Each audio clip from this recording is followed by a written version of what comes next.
Hello everyone, this is part 43 of What If Naruto Was Abused and Trained by Madara Uchiha, and I hope you guys enjoy this video and to like, to subscribe, to share, and check out the playlist, to see more comment down below. Now let's start the intro. They call me a god. They call me a god. They call me a god. Join my membership, the perks are great. It's in the description. A few days later, 500 innocent civilian lives is a great casualty, Emperor. Really, I am surprised that you haven't turned your attention towards Awagakure for their actions. You cannot excuse the kind of unnecessary deaths they caused. Gaara stated strongly, facing the Emperor. Beside him were Kotaro, Konan, Mei and Haisuke. Nagato was still missing, since there seemed to be other important matters that needed to be dealt with in the village hidden in rain.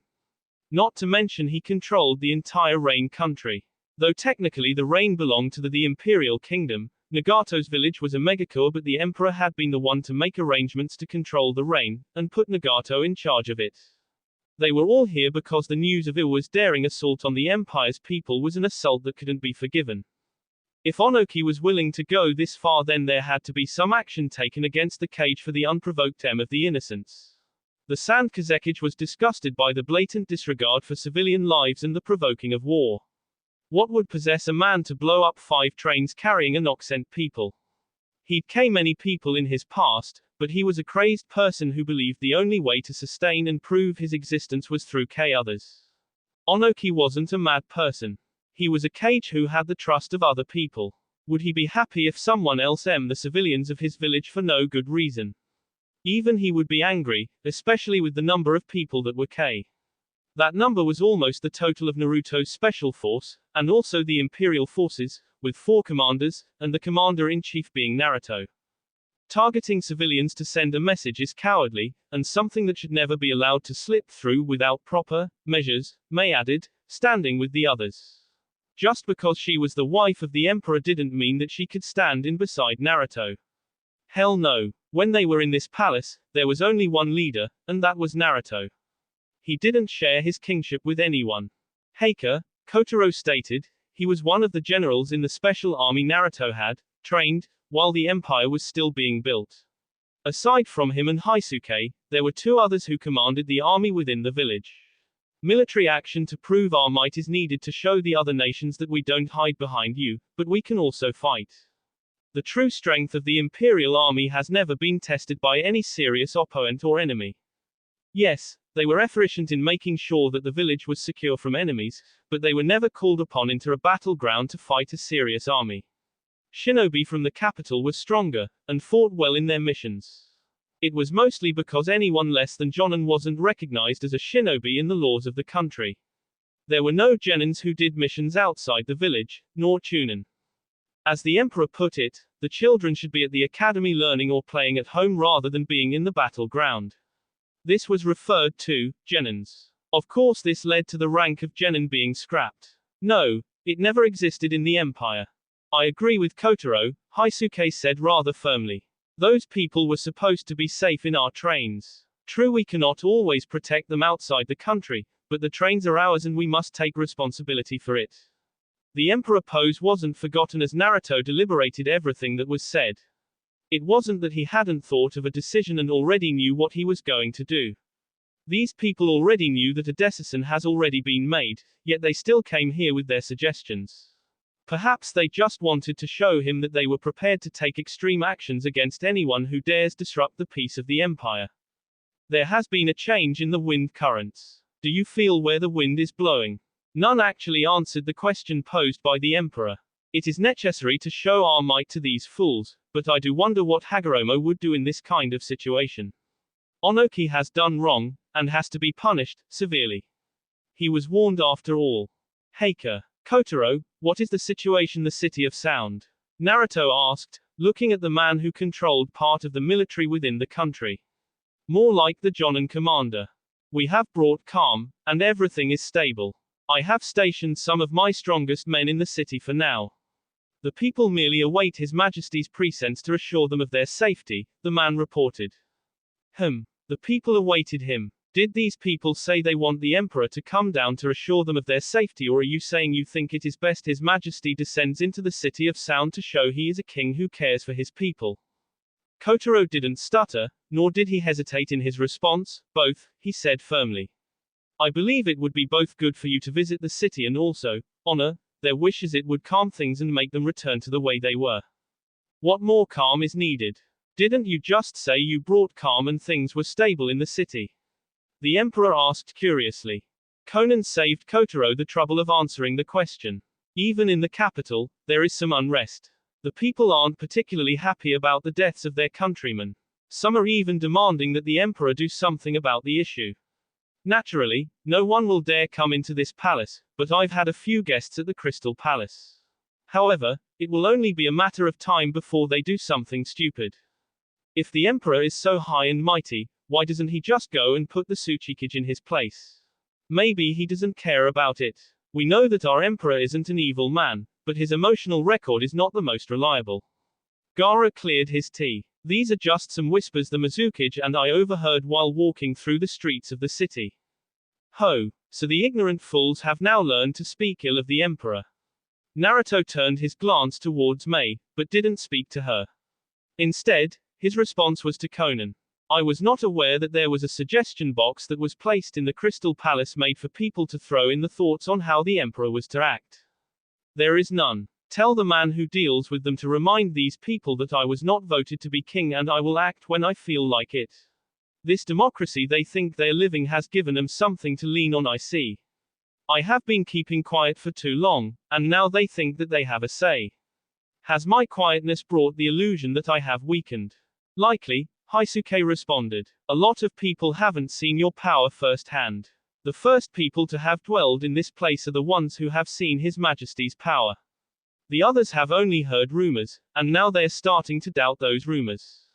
I see. Naruto became quiet for a moment. Conan, you will get a report from Shinji about some insolent fools who are having thoughts of rebellion. I want them removed from the capital by the time I get back. There are such people. Gaara sounded surprised that even in this place someone could think of rebelling, especially when Naruto didn't actually oppress anyone.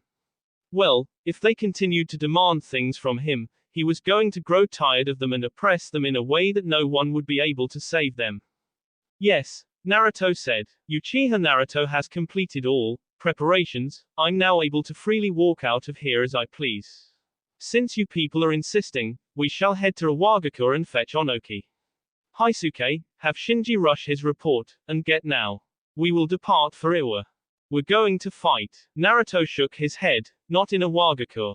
I will handle things with Onoki.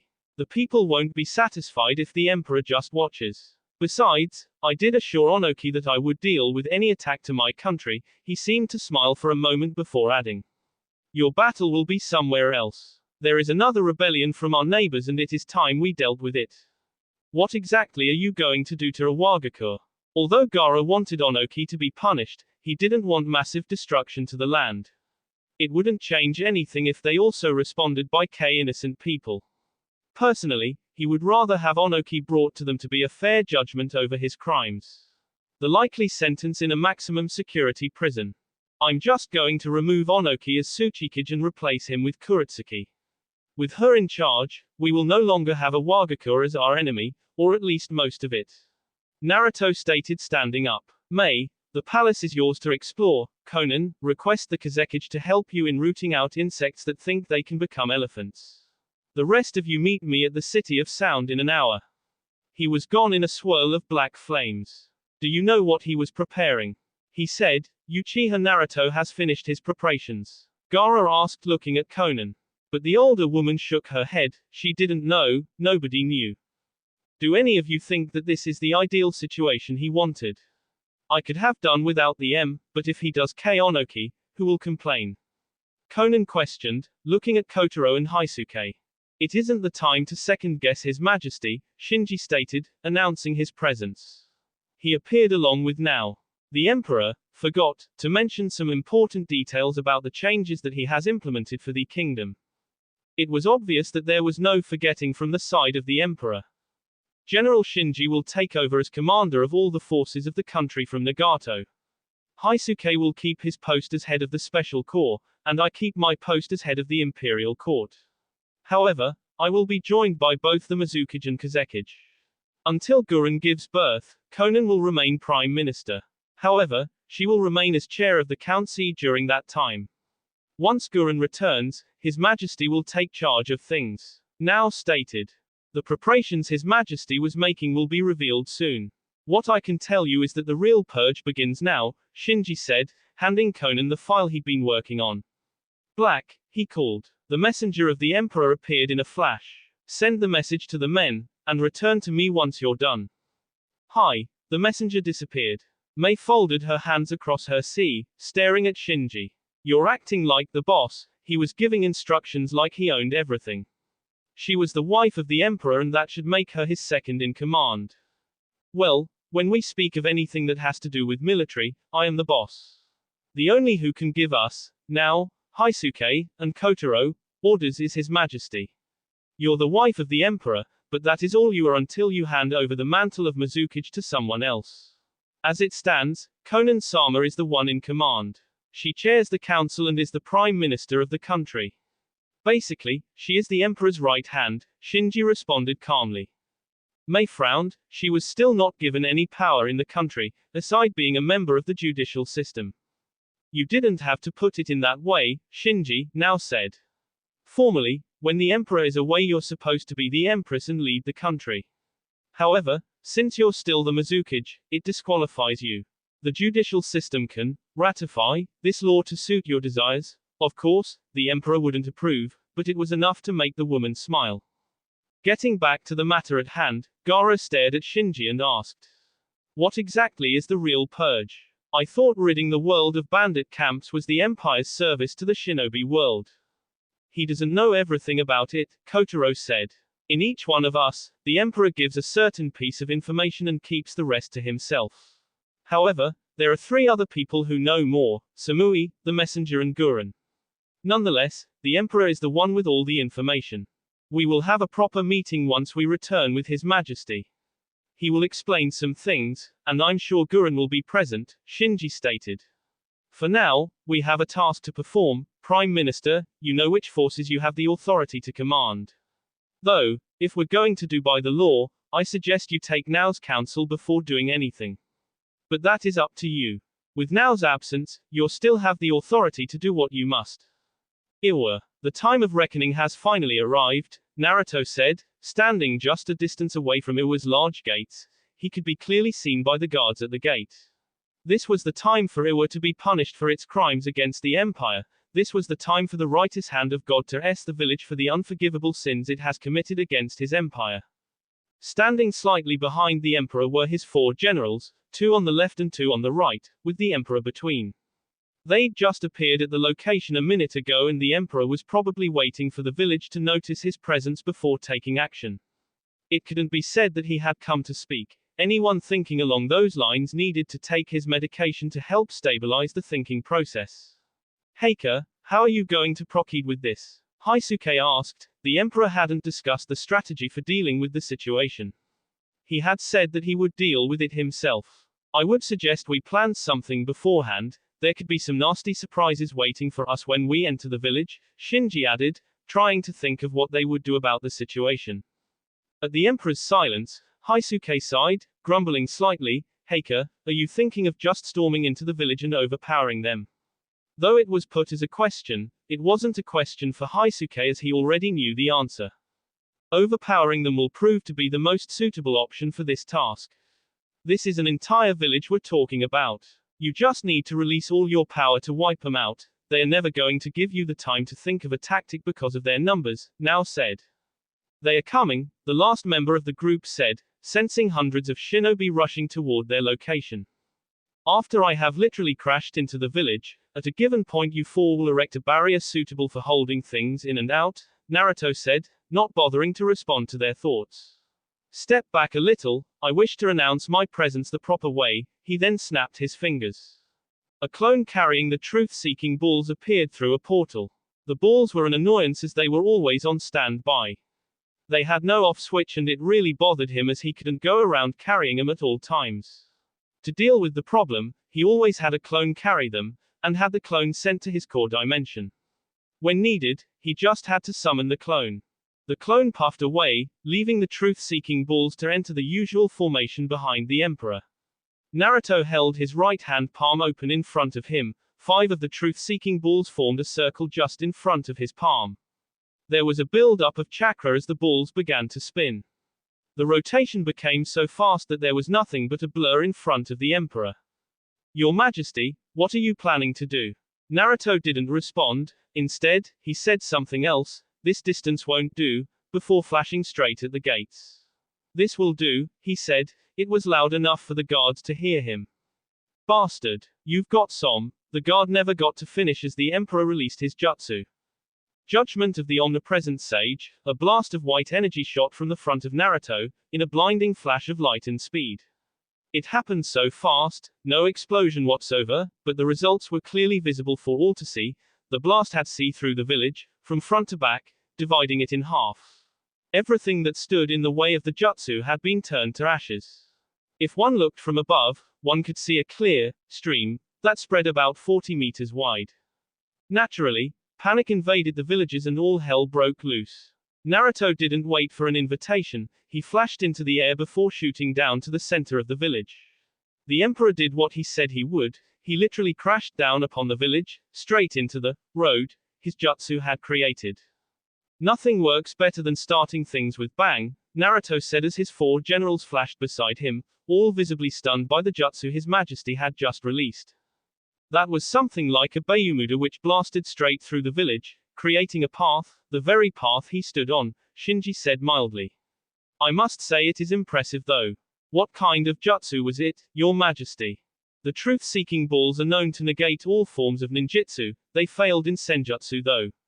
When this thing explodes, it turns everything into ash. I merely tweaked a few things to make use of the truth-seeking ball's power. That jutsu will turn everything covered in the light into ash, everything, nothing remains. It would still fail against natural chakra though. A splendid jutsu," Kotaro said as the group continued to converse while surrounded by a cloud of dust that Naruto had created in his crash landing. This coupled with the jutsu the Emperor had just released, didn't make things calm in the village. A Wagakur, with the peace destroyed, replaced by a tense atmosphere as the civilians waited for the dust to clear just so they could see who it was that had dared scare them like that.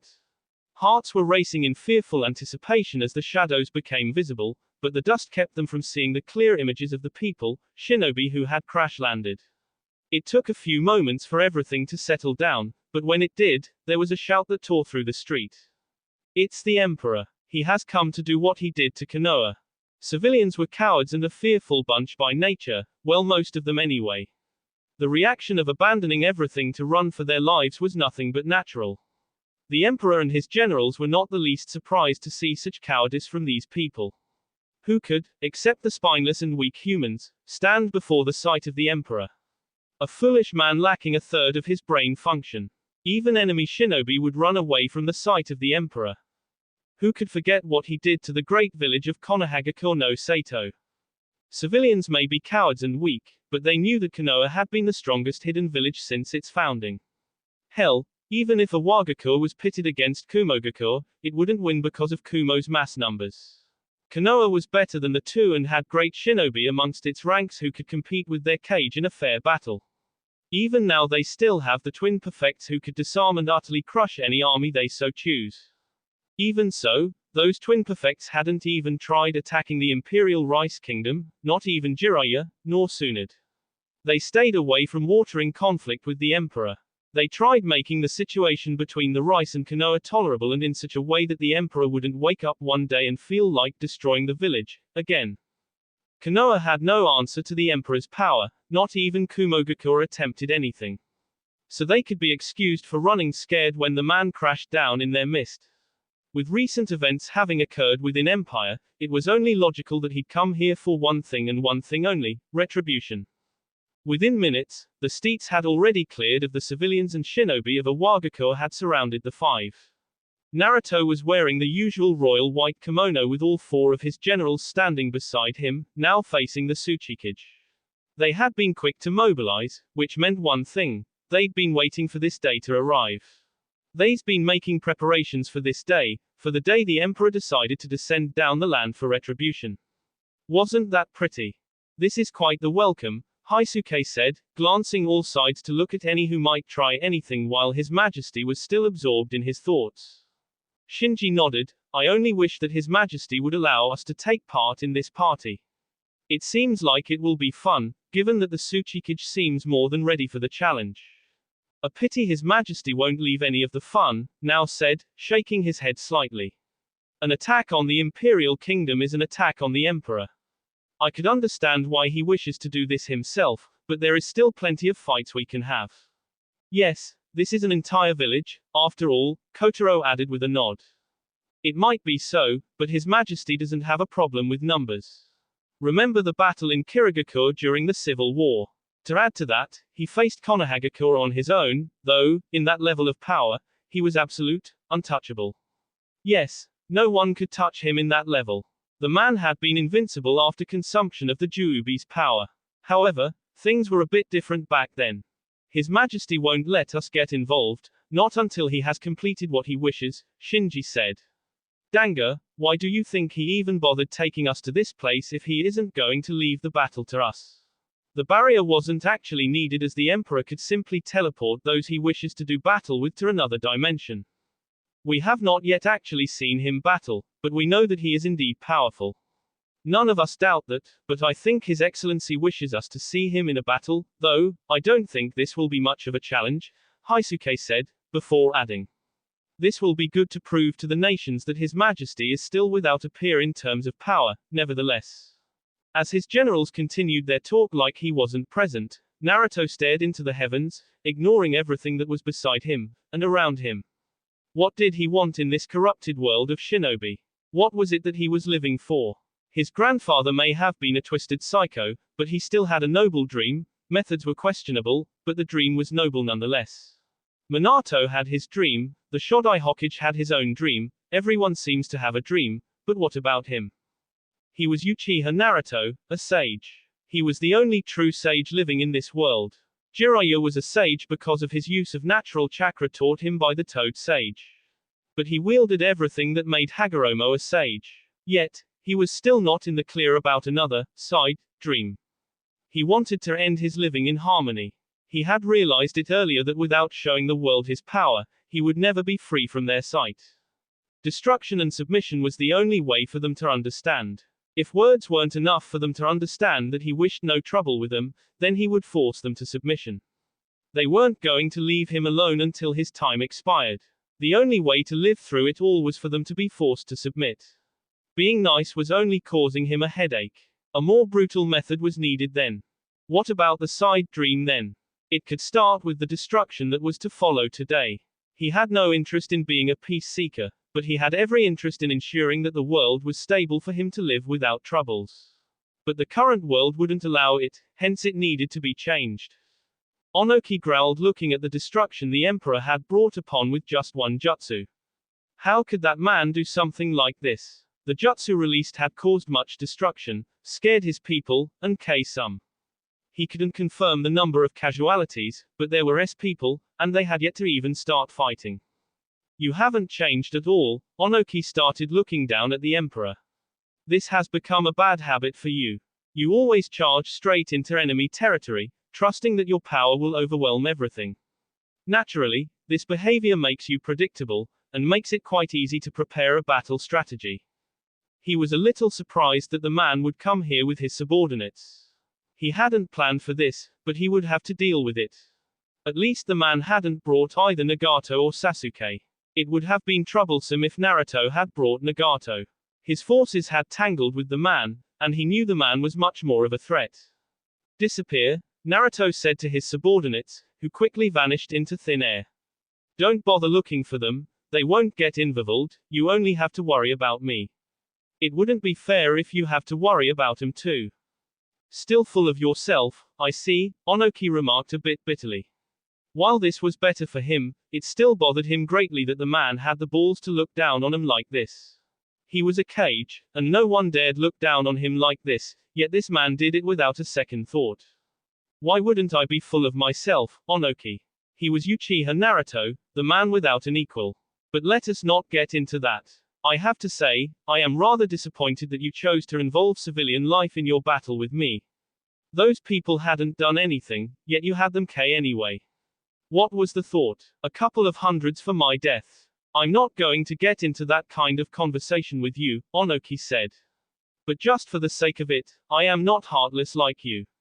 I just did what I thought was necessary, and I understand that in the shinobi world, have to be made. Who gives you the right to other people, Onoki? You went even far by doing that to people of another man's country. What you did was K my people. Is when you come before me and let me K you easily so that I don't do any harm to your village. Naturally, he wouldn't accept it even if the man offered, not after what he did. Enough of this. You refuse to even reason with me. Naruto shook his head disappointedly. Fine then, let the retribution games begin. He was just going to see what these people had planned for him. The truth-seeking balls disappeared as his eyes glowed a bit. Shinra Tensei. Boom. A loud explosion rocked through the streets, destroying a few buildings that surrounded Naruto. The explosion had left a sizable crater down on the ground. The jutsu used had been given enough power to destroy a few things and leave its mark down on the ground, so that they could know that the emperor had been present in this village. The first mark was just to announce his presence, and this one was to leave his stamp. Before the dust caused by the explosion could disappear, hundreds of kunais were flung towards Naruto, a second after he sent forth his Shinra Tensei. The Rinnegan could effectively see that the kunais were marked with explosive tags, and had been thrown after consideration of the 5-second time gap between the next jutsu. The tags went off. Another explosion went off. Difference was that this one was filled with red flames, producing enough heat to force the hundreds of Iwa forces away from the explosion. Onoki was thankful that civilians had been evacuated from the area, as it would have caused great panic. Well, as long as they could hear the fireworks, they would panic, but this way made it easy for them to battle without worrying over them. When the flames down, Naruto was completely unharmed, standing in the middle of the crater, hands folded across his sea. I see you learned a thing or two from the previous stage. However, you mustn't forget that the Rinnegan isn't the only dojutsu I can use. You can think of ways to maneuver the Rinnegan, but I still have the Sharingan. He paused for a moment. Shall W. The ground beneath him started shaking before 4 hands bust from the ground, catching both the Emperor's feet. The others didn't waste time before they threw in an attack straight the held down Emperor. They were tempting him to use the Rinnegan's power just so Onoki could hit him with that particle-style jutsu. The jutsu that was pushed towards him was an earth spikes jutsu. Hundreds of spikes were flung from all directions. If he used the Rinnegan to blow everything away, they would just use the gap between the next jutsu to attack him. He didn't want to give away cheap shots by doing something stupid. When faced with situations like these, he had to think, and that is exactly what he was doing. To save himself from being L by the spikes, Naruto channeled chakra through his held feet. Large wooden roots bust from the ground, all around the Emperor. They formed something like a dome around him. The rain of earth spikes crashed down on Naruto, but could only crumble when hitting the reinforced wooded roots. The roots crumbled down when the flood stopped. Naruto found himself surrounded by 5 shinobi, all on the ground, hands touching down. His eyes narrowed down when red marks began spreading around him. He still couldn't move because the hands, that felt like rocks, kept their hold on him. Being familiar with Fuinjutsu, it didn't take a while for the Sharingan to decipher the fact that he was standing on a land mine. TSK, they were prepared. Onoki was floating just above the ground, facing him, waiting for him to use the Rinnegan. It was as if the old man thought the only way to counter his jutsu was through the Rinnegan. Boom! The very ground Naruto stood on blew up in a screamer for an explosion. The ground had shook when the thing went out in a bang. A large mushroom of debris and flames picked up when the land mine went off. Not a second later, Naruto shot out of the debris, kimono burned from feet up to his waist, but no damage on his body. Iwa shinobi appeared above him, limiting his options. Though they didn't attack, the Emperor was still forced to hastily land down the ground.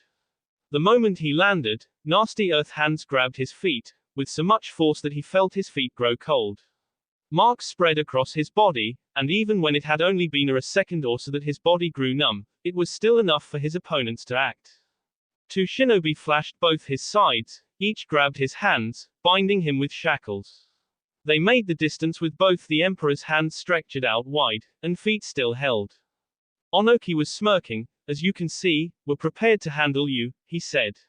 So far, they'd been putting the emperor on the defense, and it was only a matter of time before they land a fatal hit. It seems that way, Naruto acknowledged. They must be ready by now, he said. A second later, a red barrier formed around the hundreds of shinobi that had surrounded Naruto. It was only a small number compared to the thousands of shinobi that Iwagakure possessed. But these were the ones who would perish along with their master. What is going on? Onoki demanded from his man. The barrier was dangerous, he knew it. Touch it and you were going to burn. He had prepared to create something like this as his hunt to capture Naruto continued. But the formation of this barrier was not on his command. It is not one of us, Tsuchikage-sama. Communication with the outside has also been off. Onoki gritted his teeth and stared back at the emperor. So you came here with a plan.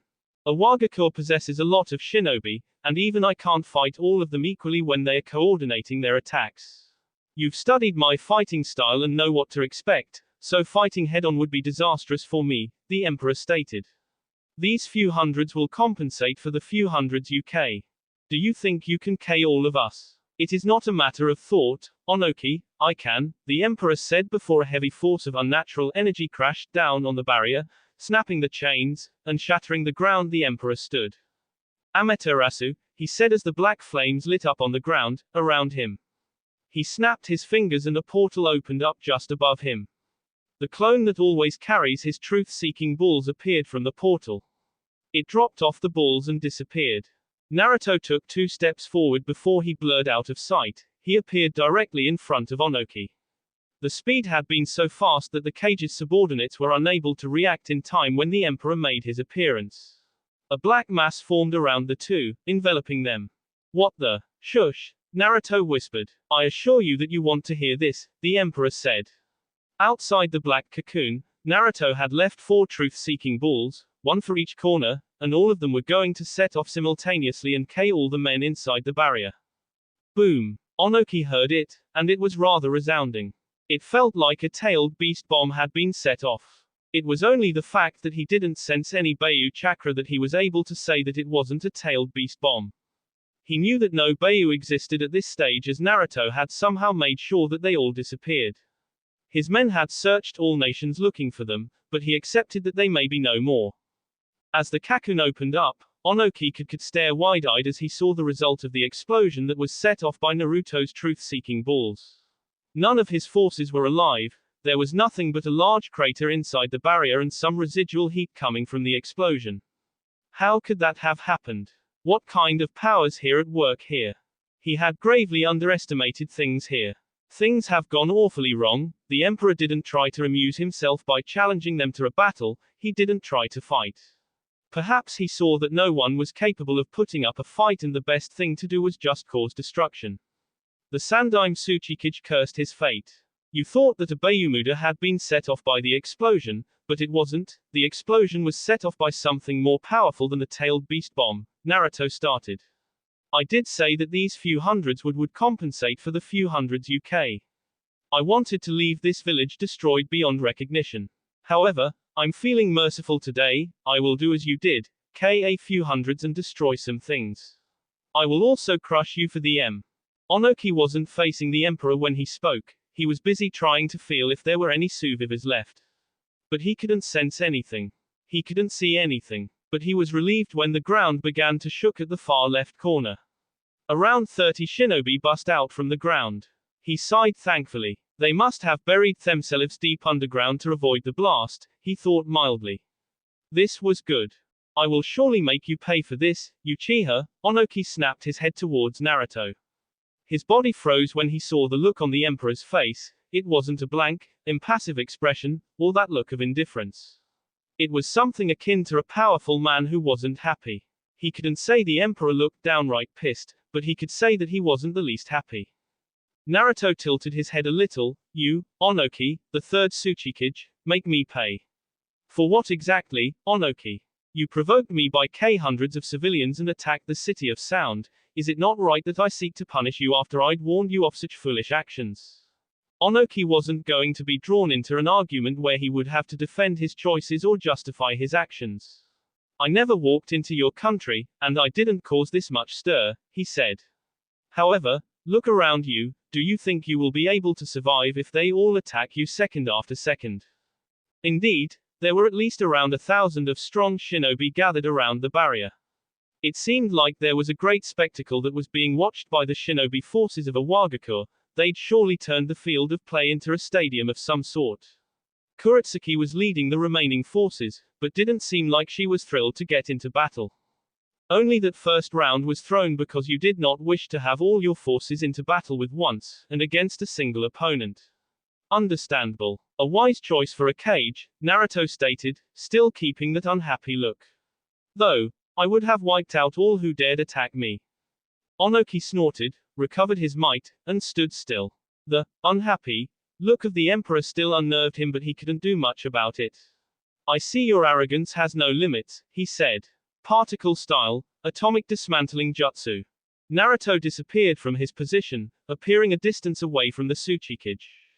His movement was influenced by the desire to disappear from the range of Onoki's attack. This only gave chance for the remaining forces to move into the side of their cage. Your technique requires one to be still for you to completely ensnare the opponent.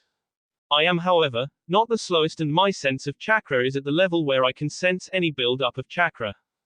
I can tell you what you're going to do next by the type of chakra building inside of you. He was a sage, and it was only natural that he knew all nature transformations of chakra. Besides, the part of his self that had been the first human to possess chakra was still living inside of him. It was only the fact most of his being was sealed in the moon that he couldn't completely negate all forms of ninjutsu without the use of bijudamas. Onoki didn't immediately respond to the statement by the emperor. He looked at his man and smiled when he saw that a vital part of his plan was still alive. He wouldn't have awaited the emperor without going through everything in order to battle him and come out victorious. Like you said, I've studied your fighting style and I know exactly what is needed to fight you. Ninjutsu requires large amounts of chakra to be burned, but you make ninjutsu useless. Taijutsu is a little different. Natural energy is something that we haven't tried though. I didn't think that you had anyone with the capabilities to absorb natural energy. Normally summons are required for the learning of senjutsu, but Hashirama didn't possess a summon yet managed to wield sage chakra. Could you have found a way to tap into nature? He could use natural chakra because he was a sage, and a part of the Juubi was in him, so it was only natural for him. I won't get into details, he wouldn't want to reveal any secrets to the man. However, things will go differently from now on. A man stepped forward. He was of a big build, showed a lot of muscles, and was wearing black pants that fitted well with his lower body, and a black shirt that showed his bulky C. The man held his hands together, closed his eyes for concentration. Naruto merely watched in mild curiosity. He was intrigued when overwhelming power surged from the shinobi. A dark brown aura surrounded the man. Oh my! Naruto trailed off when the black-haired man suddenly vanished into thin air. His eyes looked up as the man appeared above him, crashing down with right fist towards him. Shin. The man suddenly disappeared from his view before he could even finish his jutsu. The man's feet crashed down the ground just in front of him. A right punch connected with his C with so much force that there was a resounding boom that rocked through the barrier. This is going to be interesting, Naruto said, his head to the left side. That punch actually made him feel pain. But pain wasn't something that made him worry, he was highly tolerant to the feeling. Naruto's opponent rushed at his side with so much speed that the emperor couldn't help but be amazed. Still, he couldn't afford to waste any moves because as the opponent charged, but others were waiting up on him to take advantage of any chance of momentarily lapse or the gap between his jutsu when using the Rinnegan. A faster opponent made it rather difficult to use ninjutsu. At least he didn't have to worry about hand seals as he didn't necessarily need them to his jutsus. The black-haired man seemed to know about the Sharingan's ability to predict moves as he appeared in the front before flashing behind the emperor, and he again flashed into the right side of the emperor, slightly above ground, twisted clockwise and launched a kick straight at Naruto's temple. The emperor caught the kick with both his hands, but the shock and force from the kick managed to push him back slightly, still holding his opponent's foot. You're using your hands, the man said, looking impassive. As he had noted, the Emperor had relented in using his hands a few moments ago when he first attacked, but now he was forced into bringing them out to play. The situation requires that I do so. I never said anything about not raising them, I merely dislike raising them to deal with foolish children. As he spoke, black flames formed around his feet, surrounding him. They stayed grounded. That means I'm doing something right then. Naruto didn't respond as he sensed two shinobi behind him. When his left eye snapped to the attention, the two were really close to him, both holding swords, trying to take advantage of the fact that both his hands were held up. He twisted around forcefully, still holding the foot of his opponent with both his hands, and sent the man crashing into the other two. The two were sent back as they collided with the heavy man who was flung by the Emperor. The Emperor was forced to twist back again as another shinobi rushed towards him through the ground. Being faster, he took a few steps forward before his right foot into the man's gut, and sent him crumbling backwards. Not more than a second later, two more flashed just above him. The Emperor didn't do hand seals when he spat out flames, great fireball no jutsu. The large fireball clashed with the shinobi head-on, consuming their F in one go. A second didn't pass as his opponent returned to the offense. Once again, some invisible punches were sent straight at his back. They had been so fast that it would have required the truth-seeking balls to block, but Naruto had already sent him away to the clone on his core dimension. The punches crashed onto him like hot wind bullets. They were hot enough to burn through his kimono and leave a mark. Three more shinobi were upon him again, surrounding all his sides, while holding kunais Naruto's eyes could see were engraved with explosive tags. The Emperor muttered two words, Shinra Tensei. The blast sent the men crashing away. His real opponent was up on him again, behind him, right foot cleaving through the high air, aim being his head. The Emperor ducked under the kick, but couldn't attack because the moment he ducked under, a clone of Onoki bust out of the ground, hands held together. Particle style, atomic dismantling jutsu. This had happened within seconds. It took all of Naruto's might to get away from the path jutsu. He disappeared in a flash of black and appeared a few feet away. His opponent was upon him the second he landed on the ground. Naruto reacted by catching both kicks that were sent his way. I was not fast enough, he said to himself, while looking at the mark that was leaking some B on his now bare C. He looked at his opponent, straight into the eyes. Your intel is lacking. Before I started using ninjutsu to the public eye, I was hailed, feared even, for my taijutsu. You see, I trained my body in order to compete with any speed, to be able to react in time to follow through the predictions given by the Sharingan. Are you suggesting that you can compete with me? I don't need companion, not from the likes of you, the Emperor said with a shrug. Amaterasu, he set the man ablaze. While the flames surrounded the man, Naruto threw him away. Naruto looked at the remaining forces. I haven't finished all of you, he sounded disappointed, somewhat. Sighing, he folded his hands across C. What should I do now? I want to get this over with quickly. Bastard. Don't take us lightly. The careless attitude was just annoying and frustrating to someone who was giving his all. The Iwa shinobi who'd yelled those words rushed quickly at the Emperor holding a sword. He never reached his target though. The eternal black flames were upon him, and unlike how they normally did, they burned his body completely in a matter of seconds. Naruto did a few hand seals, Mokuton, deep forest burst. The ground shook within the barrier, and a forest began busting out from the ground all over barrier. Onoki growled, it should be ready, he said before going down to stand on the forest Naruto created. He then sped through hand seals. Kuchio's no jutsu. A mechanical weapon appeared in a puff of smoke. Naruto frowned slightly. They'd rebuild Karen's weapon. The machine stood like a machine gun, one big chakra cannon launcher. Onoki smirked, this is our trump card. What you don't know is that this weapon has been gathering natural energy since you came. No man in my village can absorb natural chakra, but this weapon can. This is why he didn't want Karen building weapons. To be honest, I'm quite shocked that Karen's weapon could do something like this, Naruto said, though you'd be inclined to think otherwise given the smile on his face. I will meet you in hell, Uchiha. Onoki shouted before hitting the red button. The weapon shot a single beam of white energy towards Naruto, but when it was halfway there, the beam broke off to several beams that all headed toward the Emperor. Truth-seeking balls will be useless and I can't summon them in time. No time to summon a perfect Susanoo, no time to perform any jutsu either. Naruto though quickly as the beams closed in on him with unbelievable speed. No more thought passed in him because the beams collided with him, resulting in a huge explosion that tore through the forest he had created. Onoki merely watched the cloud of dust and wooded splinters settle down, waiting to see the results of his trump card. When everything finally cleared, Onoki could only widen his eyes. Naruto was still breathing, much to the shock of the least 1,000 shinobi watching from outside the barrier. It wasn't supposed to be. The weapon had enough power to destroy an entire village. Onoki charged at Naruto, particle-style, atomic dismantling jutsu. Naruto merely raised his right hand, absorbing the jutsu. How are you alive? How can you generate your wounds like you're immortal?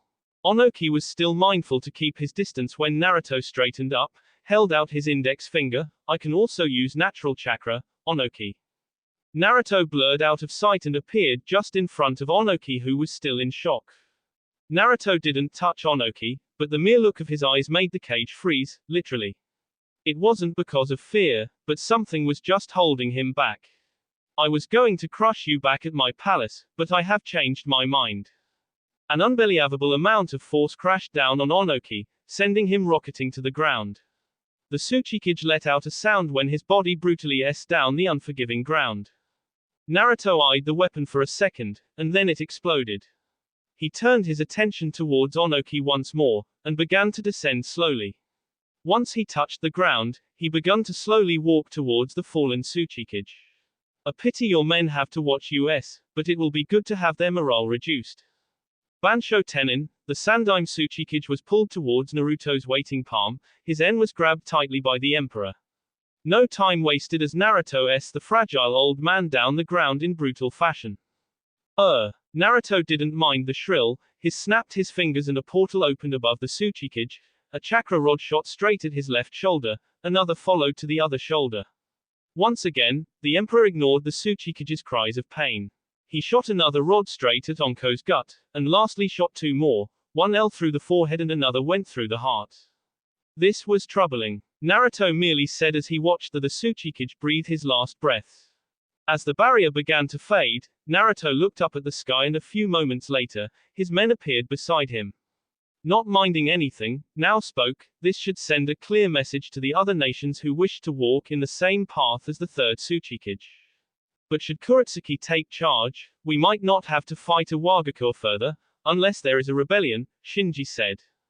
Your Majesty, Haisuke, was there another reason for this mission? I'm led to believe that with how you handled things with Kurotsuki from the beginning, you never planned on fighting this village. You've always wanted Onoki removed from power. Speculations be speculations, Naruto simply said. Not minding that he was surrounding more than 1,000 of shinobi. I've just removed a weak link, he said. Go. I will follow shortly. All did a hi before flashing out of existence. I should leave as well, Naruto said to himself. Kurotsuki caught the eyes of the Emperor for a few moments before speaking through gritted teeth. Leave, or I will order all of my men to attack. Kurotsuki-sama, we cannot allow this man to leave like this. He took our Tsuchikage and our comrades, he must not be allowed to leave. There were many nods of agreement around the men. Some didn't want to fight so they refused to say anything. Kurotsuki gave the man who dared question her orders a stern glare, but for all who dared to look, tears were rolling down her cheeks. My grandfather is We've lost hundreds already. Don't you think that is enough? That man hasn't even used his Susanoo. Do you think a Wagakur will survive if he goes all Konoha on us? I'm thinking of what is best for this village, but if you think I'm wrong, be my guest, be the first to charge and land a hit, then I will follow you, and maybe we will defeat him, and maybe this village will remain standing. However, should you fail, and Iwa suffers more damage, I swear I will mutilate you with my teeth. Naturally, the man didn't attack. He took comfort in the numbers, and if that was taken away from him, it was no different than being made to parade through the busy streets while a more rational mind of an Anbu spoke, allowing him to leave now is the best option. The third is gone, and engaging him will only lead to more destruction and casualties. We need to regroup. Besides, have you forgotten that innocent civilians are just away from us? And this isn't a battleground, but our beloved village. He had to give the emperor some credit though. Storming into this village may be seen as foolish and actions led by arrogance, but it wasn't like that. The emperor knew exactly what he was doing. If they'd met outside the village, an even greater battle would have ensured, as they would be fighting without care. In here, they had to limit their numbers and remember that they were inside their home. If they caused destruction, they would have to rebuild afterwards. Fighting here minimized everything. If they'd fought outside, the emperor would have been forced to bring his own into the battleground. Inside the village, he looked like a fool while everything worked according to plan. They were the fools, and the emperor was walking away with victory dancing joyfully above his shoulders, while they were left to shoulder their losses. Later, Emperor, now called to the black-haired Naruto, who was sitting on a tree branch, overlooking a village down the mountain. He and the others were down on the ground going through a few things. What will happen in Awagakure now? Kurotsuki won't become our enemy, but you said most of the village won't fight us, back at the capital. Rebellion, Shinji said, looking up at the green leaves that obstructed his view of the clouds up in the sky. That is likely the case, isn't it, Your Majesty? Naruto gave a small nod, but said nothing further. What do you mean by that, Shinji? A rebellion will destroy Iwa, and I don't think those people would go that far. Aside from their stubbornness, they share another common trait, a love for their village, Haisuke countered, thinking that they would not do anything that will provoke a civil war. Kotaro nodded, agreeing with Haisuke's view. A rebellion will cause a civil war that would break Awagakure apart in a short time. The village may be big, but considering everything, it won't take much for it to break apart. What do you think, Heike? Is this what you wanted? Naruto took his time before he responded. He didn't have to hurry anything. Time was on his side. Kurotsuki will not order her forces to attack the empire. She will try to form an alliance that her grandfather failed to form, in secret though. Since she is going to be installed as the new Tsuchikage, her council will likely try to push her to attack. But she will stand firm and try to reason. There will be divisions amongst her council, just as there is in the forces. Those unsatisfied will likely go against her orders, and there will be little she can do about it because she knows if she does anything, there is likely going to be a fight, now added. Iwa's forces have been trained harder than any of the other villages' forces, and won't be easy to do with. I'm saying this because in the coming days, the forces who wish to pick a fight with us will leave Awagakure, and that woman won't stop them. If she does, a battle will break out, harming her village. Naruto said before adding, the Yahoo will leave the village will likely run in separate groups to make it easy to move around. From there, they will likely be attacking all of our allies. Their attacks on us will spike other nations to follow suit. We can expect them to be coming from all directions, Haisuke said. So our attack has sparked the war to begin. The war begun when Onoki committed genocide on the innocent, the emperor said. This is Moyagakure. The leader of this village is responsible for my attack, and their shinobi are the ones who scouted our borders for Iwa's safe passage. They've also recently created a weapon using stolen technology from the hot springs. I will disable the weapon and you will fight. Don't kill anyone. Just disable them. The leader must be torn to pieces though. What kind of weapon is it, Heike? Watch me as I attack. They are expecting us and civilians have already been evacuated. After I disable the weapon, you'll be free to rain down the village. Hi. Naruto stood up before he vanished. The generals disappeared as well. Meanwhile, while it wasn't official as of yet, Kurotsuki was the new Tsuchikage for Awagakure. It pained her, she wanted nothing more than to cry for her grandfather, but if she did that, the village would be turned into chaos. She didn't want thousands to be marching around the village aimlessly, wondering about their future, thinking illogical thoughts. She wanted the village to be stable. There may be a hole punched through in her heart, but she had to keep all that covered for the sake of her village. Her grandfather wasn't going to turn up alive any second now. She had already known his death was only imminent when he decided to kill the innocent people of the Rice Kingdom. Karen had only put a stamp in her fears, but the reality of it occurring crushed the little hope she had, the little string she had attached to comfort herself. Emotionally, Kurotsuki was flat. Physically, she was drained and probably needed one of the good hour drugs to push some adrenaline through her B-stream and maybe drip in some poison to make her mind rest from the miles it has been doing since the Emperor dropped down on the village. When faced by arrogant and ignorant, talk about a bad combination, Old farts, Kuretsuki felt like she was pushing a mountain and carrying an Earth-size meteorite. Her feet were having troubles even pushing up as her joints were shaking with all the overwhelming load that had been forced upon her young shoulders. Why did you allow that man to leave, Kuretsuki? That arrogant man was in our front yard. Our shinobi could have captured him if you hadn't been a coward and allowed him to walk out freely. You may have as well have escorted him out of the village after making a foolish decision like that. That man was outnumbered massively, and our forces are nothing like the flies he dealt with in Kirigakure during its civil war. We could have apprehended him for the invasion. Lord Tsuchikage was before your very eyes. How will you live with yourself knowing that your grandfather suffered before your very eyes and you did nothing to save him? He may even be cursing your very name as we speak. You let the enemy get away without attempting to fight. How do you call yourself a leader? If you had. Finally exploding like a hot balloon, Kuretsuki raised her voice sternly, shut up. And then there was silence, but the glares didn't go away. The fourth. Tsuchikage leaned back to her chair, glancing all her sides while leveling the fools a very nasty look that promised the unspeakable. If any of you question my love for my grandfather again, I swear by my mother that I will starve you and then bury you, alive. No one responded, from the ones all throwing irrational twists in her face.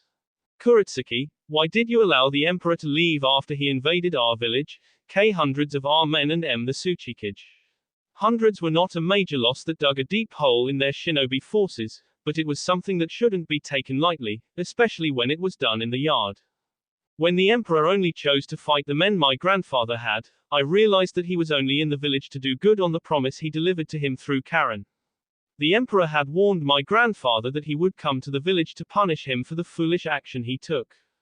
I chose not to engage him when I saw that he was done with what he had come to do. If I had chosen to fight him, in our village, with the numbers we have and his destructive power, there wouldn't have been any village standing after the battle. So even if we'd won, there wouldn't have been a village left, and we would have lost most of our men. What would you rather have, a ruin like Konoha with demoralized shinobi or a standing village with the opportunity to fight another day? The words sunk in with some force, but they reached where they were supposed to. They had to look at the bigger picture rather than trying to nurse the petty pride by sending the village into collapse. Her grandfather had brought this upon him, even when she had strongly tried to persuade him otherwise. I understand your point of view, a more logical mind spoke. But what are we going to do about this situation? We can't let this slide not by all chance. You fail to realize something. You fools endorsed the attack on civilians. What did you expect? Exclamation mark single quote single quote. Kuretsuki shouted with all her strength, right fist into the table in front of her. Tell me, what did you think was going to happen when you supported the choice to innocent people, who were led by that man?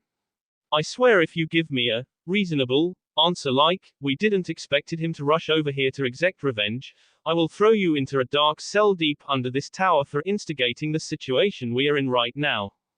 You can't blame us for this. I can and I am. You supported the choice to provoke that man, and this is what happens when you provoke him. If you people had just left that man alone, none of this would have happened. But you just couldn't let things be.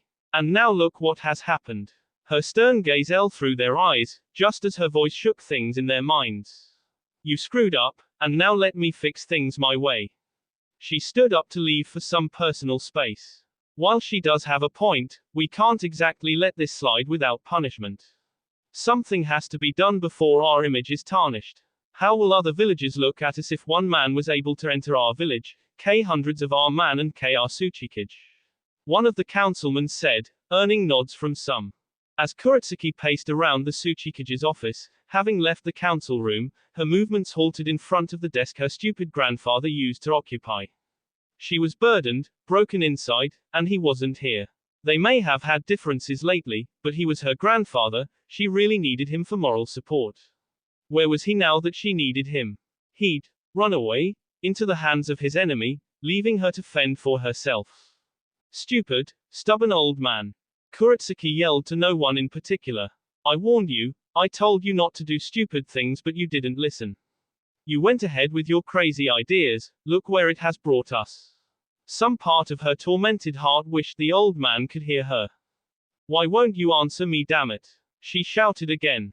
Kuretsuki grabbed the chair in front of her, and as it at the desk, she did again, and once more again until there was nothing left of the chair. Finally, she slowly crumbled down on her butt. Why? The question was an echo that sounded deep inside the walls of her heart. No plausible answer came, nothing that was fulfilling slid into her heart, nothing that would make her shattered soul be whole again. The old man would have been here with her, complaining about back pains, load of work, saying that he was too old for this yet couldn't quit his job and let her do it. Perhaps he just wanted to go out with a bang. A few drops of tears fell onto her lap. Back at Moyogakure, the emperor landed down in one of the buildings in the village. The eternal Mangekyo Sharingan observed the layout while he stood still. It almost looked like it was empty. Civilians had been evacuated far away from the village for safety. The fools of this village were willing to turn the village into a battleground. It was quite the feeling that gripped his cold heart. Just knowing that a battlefield had been prepared for his appearance. Better get this over. Why? His eyes caught something moving fast, behind him. Even though the Sharingan predicted the path of the thing, he couldn't twist his body fast enough to face it. A red arrow came upon him in an instant. The Emperor tried to sidestep the arrow that was heading straight for his forehead. He wasn't fast enough as the arrow managed to see bits of his hair just above his left ear before exploding upon the contact. Naruto appeared unharmed as he landed behind the building he'd been on. As he leaned against the wall, his prior thought was now confirmed. He couldn't just charge straight ahead. He needed to move with speed and elegance or else he would be harmed. His senses became alert when two more arrows, bigger than him in length, appeared. It didn't take more than half of a second for them to reach his closest proximity. Naruto was forced to jump up the ground, using his Sharingan's predicting ability to move just in time when the arrows were about to hit him. Remarkably, the arrows didn't collide, instead, they changed direction, looking for him, again. Fortunately enough, Naruto was able to get two firm roots to burst out from the ground. They were able to quickly catch the arrows before they could reach the Emperor. The arrows still detonated in a resounding explosion, nonetheless. The explosion didn't form any flames or of energy, it created a strong shockwave that had enough force to shatter the glasses on the building and propel the Emperor up in the air. If Naruto was a fan of cursing, he would have cursed at about now. A couple of black arrows crashed through the windows of the building opposite to the building he'd been leaning on for cover, and were heading straight at him. He couldn't use the same jutsu he used when dealing with Sasuke's arrows because these kind of arrows would explode right on his face. He wasn't positively sure, but wasn't keen on taking the chance either. His beloved gunbai appeared in front of him in a cloud of smoke. The moment his hand grabbed its handle, the black arrows crashed onto the face of his gunbai. They exploded with enough force to make the Emperor crash through the 5-floor building, and onto the other side. The momentum came to a halt when he hit the wall of another building and managed to land on the ground, unharmed.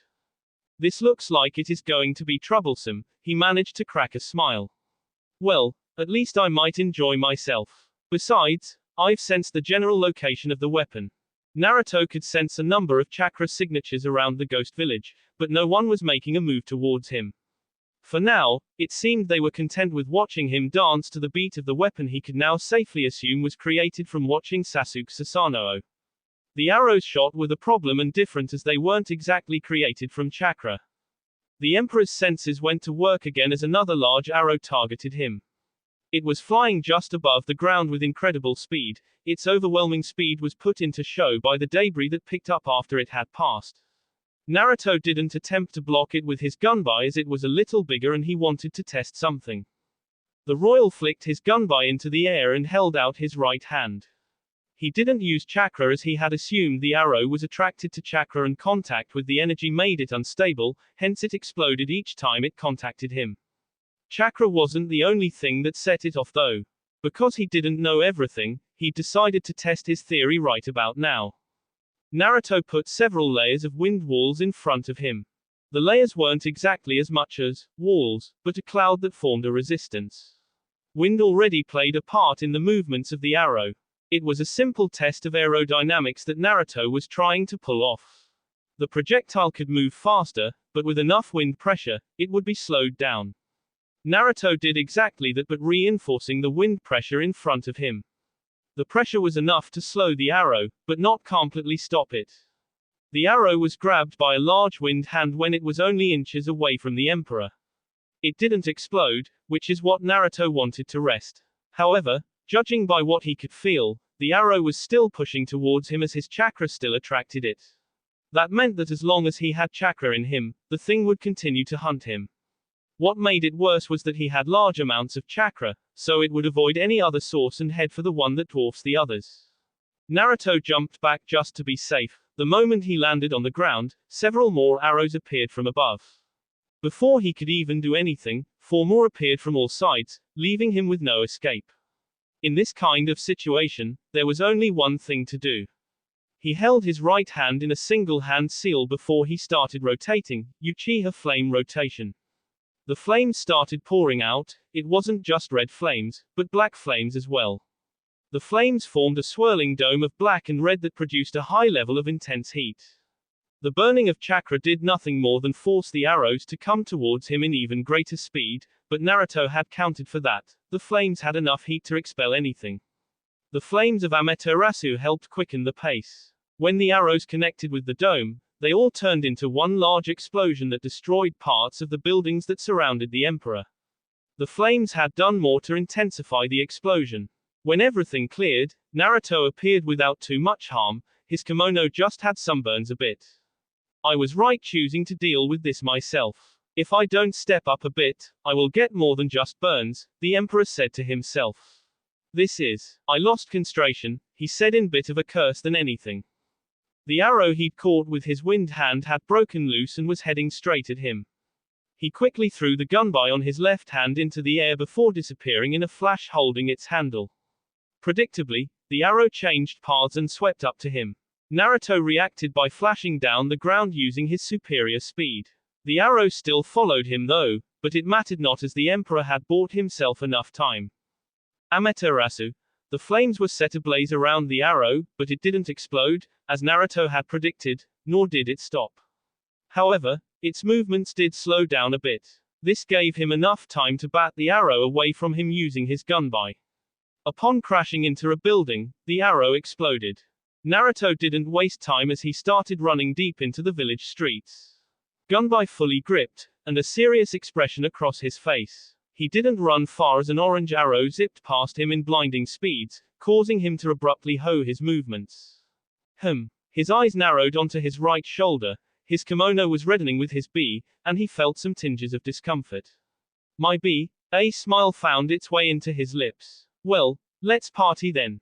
Later, as the sound of raging battles s down, Naruto looked ahead with a blank look on his face.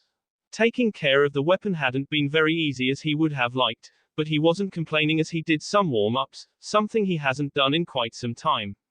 Looking down the village that had turned into a ring of heavyweights when his generals advanced, the Emperor could say he was pleased with the day's work.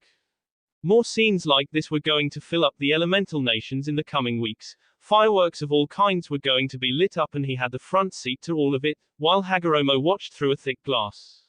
It was wonderful feeling that tore through the sea of his. He wanted to laugh and light more fireworks, but he didn't do any of that, even when the little voice in him was urging him to do a victory dance.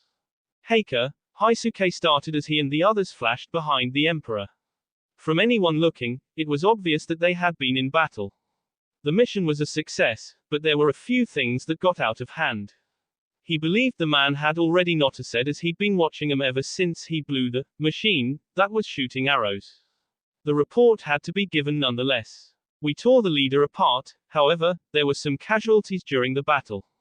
We tried doing our best, but roughly 72% of the village's forces we engaged are still alive, and half of those may or may not fight again, Shinji added after Haisuke.